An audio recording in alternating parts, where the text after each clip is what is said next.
Today we're taking a look at the latest NHL Trade Talk. We're talking about players like Jake Voracek of the Flyers, Oliver Ekman Larsson of the Coyotes. We got Seth Jones, Conor Garland, and others. We have some news out of Vancouver, the coaching situation in Arizona, another retirement, and award news as well. We'll jump into all the latest coming up next. So welcome back to another video here at Top Shelf Hockey. Now, as I mentioned, we have a lot of different news items and some trade rumors to talk about here today. So let's dive right in and get started. Now, first up, I just want to acknowledge the passing of longtime NHL legend Rene Robert. Of course, was mostly a Buffalo Sabres, pretty big player with the French connection during his heyday. Of course, he also played with some other teams like the Leafs and the Penguins. He was 72 years old, so the NHL certainly has lost another terrific former player. So I certainly want to pass along our condolences to the family and friends of Rene Robert. We also want to talk about the fact here that the Vancouver Canucks finally made something official that's been one of the worst kept secrets around the NHL. The Sedins twins, Daniel and Henrik, have officially rejoined the Vancouver Canucks. This time they're going to be called special advisors to the general manager. Now, we've heard rumors for probably 3 to 4 weeks now at least that the Sedins twins were likely coming back and rejoining the Canucks organization in some capacity, but we didn't really know a whole lot about what exactly they were going to be doing or what the title was going to be. And we got word yesterday that it was being made official, and there was a press conference earlier today with General Manager Jim Benning to make everything official here. So their title is Special Advisor to the GM. It sounds like they're mainly going to be focusing a lot on the team's youth, working a lot with their prospects and younger players, and with a major focus as well on their American Hockey League team. And like I said, just kind of working with the younger players. Now, of course, over time, I think this role for them could possibly evolve. It's going to be something that they kind of learn as you go and see, and it could change a little bit over time as well. But great to see them back in the NHL in some capacity here. And of course, great for the Canucks organization and their fan base to have two of their legendary players back involved with the team. Now, we also got word today that NHL defenseman Gunnarsson is calling it a career, and he's announced his retirement today. The longtime Blues defenseman played 13 seasons in the NHL. Of course, got to capture the Stanley Cup a couple years back with the Blues. His contract was expiring. He was going to be a free agent, and he's decided that it's the end of the road for him. Of course, he also played and started his career with the Toronto Maple Leafs, finished up with the Blues, but it was there quite a long time. A very solid, serviceable defenseman here for many years. So obviously we want to wish him the best in his next endeavors as well. So the game loses another veteran in that capacity, but not a huge shock here for the Blues. Of course, they've got their top 3 or 4 guys under contract for an extended time. There likely was going to be some additional turnover on that blue line anyway, so not a huge surprise that he's decided to go down this road, because there was already some rumblings that it was likely going to be his final season in St. Louis. Of course, last night we got word that the NHL General Manager of the Year is none other than Islanders GM Lou Lamoriello for the second consecutive year. It's the first time that we've had a 2-time winner of this award since it was first launched back in 2010. So obviously Lamoriello was a finalist along with Bill Zito of the Florida Panthers and Marc Bergevin of the Montreal Canadiens. Now, fair to say that the playoff run here helped Lamoriello's case. I do believe is fair. Not that he didn't have a good season, but I think you could say that Bergevin and Zito probably had a little bit more of an active season and an extent here, getting a lot of different deals and trades done at the deadline.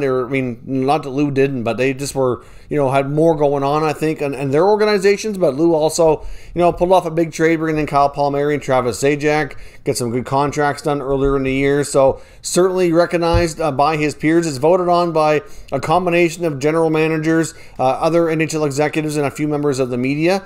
So getting that award is not only a prestigious thing to be recognized, but where most of the votes are coming from your peers, it's certainly something that's well appreciated, I'm sure. But they are allowed to include the first 2 rounds of the playoffs in their decision voting as well. So like I said, where the Islanders are made it to the 3rd round or in the Final 4 here, that certainly played a role. I think with Marc Bergevin probably helped a little bit too. I think many people felt that he had a great year anyway, but the fact that a lot of his moves looked like they, at the deadline, looked good, and then things didn't go well. For example, if they would have bowed out earlier, he may not have got as many votes just because the moves might not have paid off as well. But clearly a lot of the stuff he did at the deadline looks really solid now, considering how far they've come. They're in the 3rd round with a 3-2 series lead over Vegas. So, right now he's looking really, really good. So clearly, getting recognized for that is a wonderful thing. And for Lamoriello, like I said, 2-time back-to-back wins now. See if he can go for a three-peat next year. As I mentioned, we do have an update on the Arizona Coyotes head coaching situation. Of course, they have a vacancy after parting ways with Rick Tocchet, and it was believed, and I talked about it as early as yesterday, that Mike Van Ryn, an assistant with the St. Louis Blues, appeared to be the leading contender. He had connections to the organization by working there previously and also working with Bill Armstrong, the new GM, previously in St. Louis. So, it's a lot of familiarity there on multiple facets, but we did get word today from Coyotes writer Craig Morgan and a few others confirming it that he is no longer considered a candidate. So we don't really know what happened. Maybe he decided to bow out. Maybe he decided he didn't want the job. But I know even Elliot Friedman just in the last couple of days indicated he felt that the job was likely Van Ryn's if he wanted it. So I don't know if he's just changed his mind or they've decided not to offer it and go in a new direction. I don't know, because there's not a lot going on here as far as other candidates that we're aware of, except for the possibility that it seems like they want to talk to Lambert and the Islanders organization once their season wraps up. But that's really all we really know. I think Todd Nelson's another guy who could be in the mix there too with the Coyotes, but not really sure what they're going to end up doing. We just know that Van Ryn is apparently out of the equation. Now, before we jump into today's trade rumors, I just want to take a minute and pause for our channel sponsor, Manscaped. Top Shelf Hockey is proud to be sponsored by Manscaped. Of course, with Manscaped, we have a special offer here for all Top Shelf Hockey viewers where you can get 20% off and free shipping into all orders at manscaped.com. Now, of course, Manscaped just launched a brand new Lawnmower 4.0 trimmer, which is a fantastic product. They've taken the level up here even again with the skin-safe replaceable blades. It's waterproof, it's wireless charging, has a travel lock on it, as well as a nice light so you don't miss what you're doing. So certainly a terrific product. Now, many people associate Manscaped with their trimmers, which is certainly kind of their top product, but they do have a lot of other great options as well, including what they call the Weed Whacker, which is another trimmer for your ears and nose. And they have a variety of deodorants and sprays as well, which also keep you fresh and are terrific as well. So certainly Manscaped has a lot to offer, and we certainly highly recommend all of their products. So check out manscaped.com and use promo code TSH for 20% off and free shipping. So thanks very much for watching the Manscaped promotional video. I do greatly appreciate it, as well as the support from our sponsor. It really helps quite a bit here moving forward. So jumping into today's trade talk, I want to look at a new article on dailyfaceoff.com. We actually got word today that Frank Saravalli, who recently departed TSN, is back in the business, and he's taken a new role on with dailyfaceoff.com. Obviously, that's a great resource for hockey, a great site to follow, especially if you want to know starting lineups, starting goaltenders, and there's all kinds of other great information on there as well. But they're going to be taking things up a notch and adding a whole new side of content here, having a guy like Saravalli jump onto the team. Now, of course, Saravalli was a long-time senior writer for TSN. In the last year or two, kind of got more involved as an insider, doing more stuff on TV. So he's certainly very well connected in the business, and it seemed like he wanted to do something a little different, more digital content. So this certainly will work well for him. And he put his first content out today, talking about basically his trade bait board for the offseason, the top 20 players. So I want to take a look at that. I will link the article down in the pinned comments, so you can check out the article for yourself. We're not going to talk about all 20 players. A lot of these guys we've talked about in the past. Some of them I want to add a few other little tidbits that he had of new information, and some players that we haven't really talked about much here recently. So let's dive in and get started. Now I want to start with Jackets defenseman Seth Jones. Now, of course, it's believed here that Jones is not signing an extension with Columbus. Very, very likely he gets traded sometime between now and the NHL draft. The Jackets already have 3 first-round picks, and it's believed they would be interested in getting even more if they're able to and really restock the cupboards in the Columbus organization with this 2021 draft class. So clearly, there's only one team that we've heard of, and this doesn't come from Frank Saravalli in this article. I've seen this elsewhere. There's many that believe that there's only one team he would probably sign an extension with upon being traded, and that's the Avalanche. Of course, he has connections to that state after spending time there when he was younger, and his father obviously was a pro basketball player and played some time there as well in Denver. So there is a connection in that regard, and some think that that's where he wants to go. But clearly it's going to be a tricky thing for them to afford to get a big contract to do for Cale Makar. I'm not really sure that they can get this done in short order. They would probably have to do a trade with like a verbal handshake agreement on doing an extension, and I'm not sure what they'd have to give up to make it happen here. But the Avs do have a lot of players that would be probably of interest to Columbus.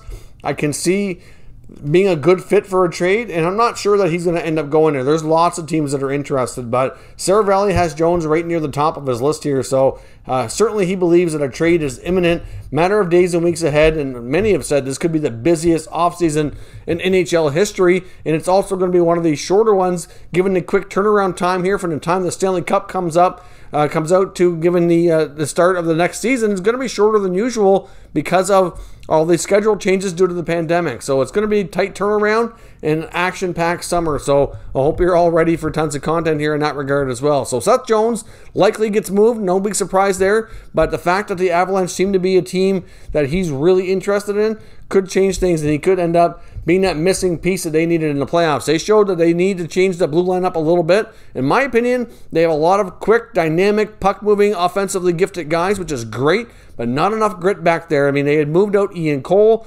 obviously beforehand, and you know what? I think they might have regretted that, but they got Bowen Byron some more time in the regular season. And he's another young guy coming into the mix here that's going to be another dynamic defenseman. They're loaded in that regard, so giving up something like a Samuel Girard, for example, might be needed in order to bring in a different kind of defenseman who can provide the muscle and the grit that they need to take this team in a deeper playoff run. Another player that I want to talk about that we haven't touched on in a while is the Coyotes forward Conor Garland. Now, Garland got some attention at the trade deadline, and it was believed that the reason for it largely was the fact that he was being a very productive player on a not a very great team, a team that wasn't scoring a bunch, but he was finding a way to be offensively productive. And of course, he was still on a cheap contract. So obviously teams at the deadline who wanted to add some offensive muscle, he was a good option. You wouldn't really have much of an impact on your salary cap. So to me, that's all I thought was kind of going on there. But now there appears to be a different story, and I really thought his name was going to come off the trade bait board. He's an RFA, and that they would likely sign him this summer, make him one of the more important pieces on that team, and start to continue to build around him and some of the other younger players that are emerging to be some decent talent. And we'll see some veteran guys move on, and that's what we'll see out of this team this offseason, but not so much. We're going to stop up here. It looks as though Garland's pretty high on Saravalli's list, and the reason for that is it looks as though there's some frustration between Garland and his agent with the franchise on lack of contract talks here. Now, apparently they've already submitted, as much as a month ago, 2 contract proposals from the agent to the team for a new deal for RFA Conor Garland, and apparently they've got no response as of yet. That's over a month ago, and they feel that Garland, I guess you could say, doesn't feel that they really value him as an important piece like he feels he's becoming with them, and is kind of starting to feel undervalued. So if he's not happy and the agent's getting really frustrated with the lack of communication on a contract for a player who clearly feels he could be a big piece there and build around and wants to stay, that's a problem. I mean, I don't know what's going on in Arizona, why they'd be so, scarce on the communication, but still, it's not a good situation, and it could get to the point that maybe they're not really communicating because they're going to trade him, or maybe he's going to push them to trade him if that's really not what they wanted to do anyway. So it's just not a good scene. Things appear to be getting messy between the team and the player, which is never a good sign. So we could expect another young, productive player like Garland to find himself on the move and in a new uniform for next season. Next up, I want to talk about Sharks forward Evander Kane. Now, this one's a little surprising as well, and some more information has evolved here on this situation. We did see a crazy trade rumor that we had talked about back a few weeks ago of a potential Evander Kane trade to Toronto. Now, of course, as we talked about in that video, it seemed incredibly unlikely, but still, when rumors are surfacing, I always like to talk about them. If nothing else, it's just fun to discuss, get everybody's thoughts and opinions. Sometimes we know that they're very unlikely to happen, but that's what we do on this channel, is we talk about things regardless of how likely or unlikely they may or may not be to happen. But Kane being linked to Toronto, to me, was largely due to the fact that we knew that the Toronto management, especially Shanahan, went out on after the season and said they had to find that killer instinct, add another kind of player. Kane can kind of give you that leverage. He's a good player in that regard, a good power forward. And you know what? Not saying he wouldn't be a terrible fit there, but with his contract, it would be very, very tricky. I just don't know that they can make it happen, and I don't see a trade happening for like Marner for Kane. That just doesn't make sense, straight up. So clearly, I don't see him going there. But the fact that Evander Kane's even on the trade market apparently is largely due to the fact that apparently there's a lot of frustration between Kane and his teammates. Apparently throughout this past year, his teammates grew very, very frustrated with him. It doesn't really give a lot of detail as to why, but my own conclusion could be that a lot of that might have to do with that very public bankruptcy that he's going through. There's a lot of stuff, dirty laundry probably being dragged into the locker room.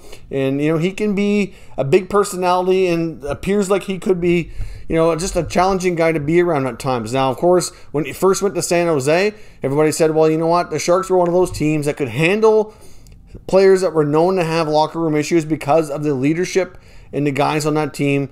It command so much respect. They had, Joe Thornton, Patrick Marleau, Brent Burns, and of course you throw in guys like Erik Karlsson in the mix, and Vlasic, and Pavelski when he was there, all those guys. But a lot of those guys are gone now, and I'm not saying that the guys that are remaining are not good leaders or that there's something, a different dynamic there. But you take away some of that, and maybe Kane's, I don't know, I'm just speculating here, trying to take on more of a role and kind of driving his teammates crazy. But I think a lot of it could be to the outside, baggage that comes with Kane, to me, is probably what's going on. But if the Sharks are in a situation where he's putting up some really good numbers, as much as they might want to remove him because of the distractions, at the same time, they can't really afford to lose his offense. So that's going to be a tricky situation. I'm not convinced Kane does get traded, but it looks as though, based on what Sarah Valley is saying in his article here, that they're certainly exploring it, and it could be a possibility based on what the team wants. He said a lot of players voiced their concern about him as a teammate to management as part of their exit meeting. So we'll see if Kane ends up finding his way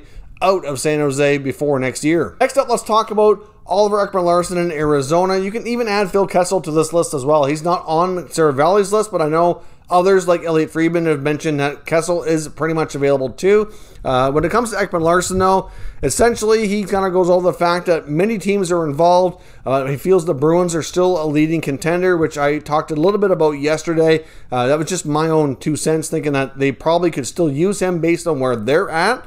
But certainly it looks as though this, the player and team are heading for a divorce. A lot of it has to do with the fact that he needs a fresh start. He needs to get his confidence back. And I don't think they want to have an $8 million player on a team that needs to cut costs and needs to kind of go through a bit of a retool here. Now, the other piece of information that was a little bit newer as well in the article talking about Ekman Larsson is what the likely return is going to be based on what the Coyotes are looking for. Apparently, they're looking for a high pick, a prospect, and a roster player. They compared it to like the Ryan O'Reilly trade. So I'm not sure exactly what's going to go back here in an Ekman Larsson deal, but he also mentions that part of a package as well, they would be willing to take on a bad contract, maybe something that's a little less expensive though and a little bit less term, so they can save some money in that regard. So if you have a player that might have, say, 2 or 3 years on an unfavorable contract instead of like 5 or 6 or 7, well, that's going to be more appealing to them than what they have on Ekman Larsson. You throw in a first-round pick and a decent prospect, and maybe you get yourself a deal. It's just hard to say. I think more than anything, they're looking at this as getting a fresh start, getting the money off the books, and it's more about cost and kind of restocking here a little bit. Obviously, the prospect and the first-round pick would be huge, given the fact that they don't have a lot of either of those in the organization right now. Now, lastly here, I want to touch on Flyers veteran forward Jake Voracek. Now, he's a player that's kind of surfaced in and out of trade rumors in the past few years. When the Flyers are not having a lot of success, his name tends to come up. And when the Flyers are doing better, they kind of cool down. But obviously, he makes a lot of money, around $8 million. He still has a fair bit of term on his contract. So obviously, a lot of people looking at the Flyers organization are saying that shedding the contract of Jake Voracek is what they need to do to give themselves the much-needed cap flexibility to kind of shake up this roster a little bit. I mean, clearly the Flyers had a major disappointing season. They haven't really made it far with this group of players that they have. They clearly need help on the blue line, and maybe Voracek would be the kind of guy that they could trade to make that happen. Now, the other possibility that we could see here as well is Voracek going to the Kraken. I mean, it doesn't mean it's going to happen, but I can see the Flyers trying. They might leave him exposed, according to Sarah Valley, so he may be available in the expansion draft, and he went as far to say that maybe even they would throw in a sweetener to them if they were willing to take that on. So not just getting Voracek, but getting something extra to make that contract go away. I mean, he's been a fairly productive player for them. He's got plays a lot of top line, top 6 minutes. But like I said, it's more about moving the contract on and getting some cap flexibility. They could probably make the same argument when it comes to JVR as well, but his contract has even less term than Voracek's does. So again, this is another situation where I understand where Frank's coming from. It makes sense that they would try to do this to an extent, but it's not going to be an easy task. I'm not sure Seattle bites on that kind of a contract without some major sweeteners being involved. Maybe they have to take Shane Gostisbehere too, and maybe they get a prospect. I'm just speculating. I don't know what it would take, but we'll see. I mean, I think teams hopefully learn their lesson with Vegas, that don't give them too much extra, because those players will come back to haunt you. It's happened too many times with that Golden Knights team. Look around the NHL and look at some teams that are having some big time regrets. The Flyers don't want to turn out to be one of those teams that does the same thing for the Kraken, but we'll see what they do. They do need to make some changes, and it could be a big name like Voracek that shakes things up. So let me know your thoughts on everything discussed here today in the comments. We'll discuss further. If you're new to the channel, make sure you subscribe and stick around. We'll keep you up to date with all the latest news and rumors on all 32 NHL teams. Thank you for watching, and I'll catch you next time.